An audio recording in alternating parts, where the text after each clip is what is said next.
tu ni lungdam na lai siang tho ma kwa lian nga aneu khat pan som ni chiang amau te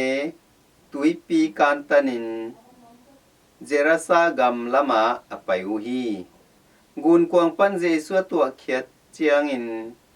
ama adon tua ding in khanin alut mi khat tha khat in han pan hong pai khia hi mi pa han laka te hiya kwa ma in ama si kol na ngon to hen zo lo hi bang hang hiam chi le akuta si kol akiki na te bot tatin aphe a kol te tambe pi asutat hi kwa ma in ama thazo zo lo hi sun le zan aton tungin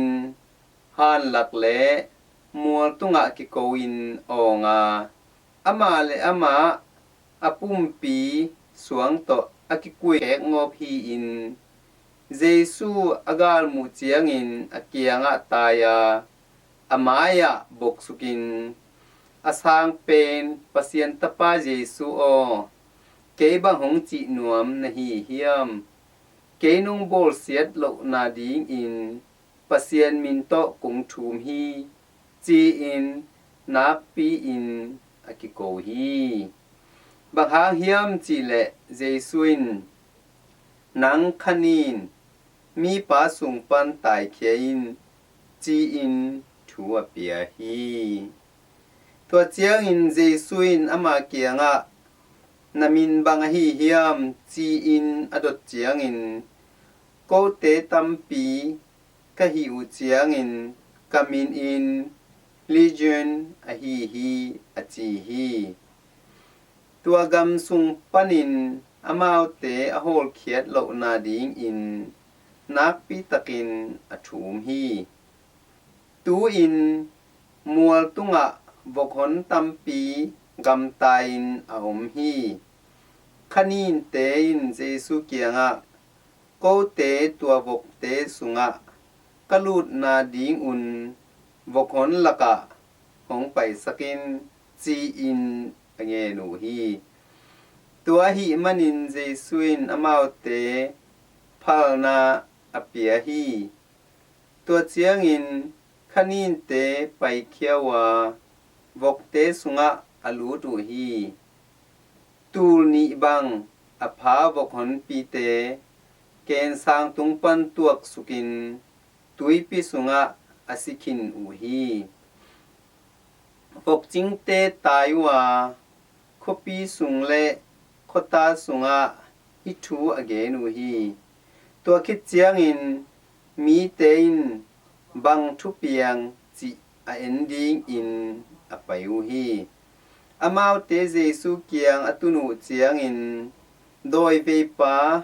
tua laya tu in puan sila lung simpil wang a om amu u chiang in alau hi tua thu amu sa te in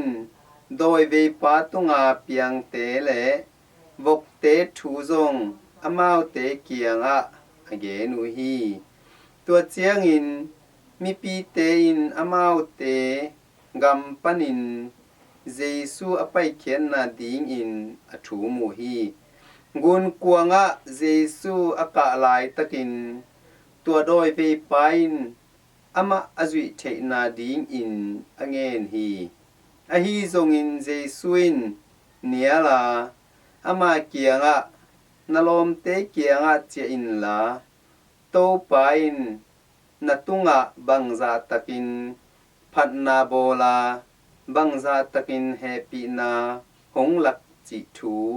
amau te tunga bagen in achi hi tua hi manin tua papaya ama ading in jesuin bangza tak bol chi thu Decapolis gama tangkowa mi kemp in lamdang asama mauhi hi in topa lungdam na lai siang tho a hi Kristu topa o na tunga phanna ta hen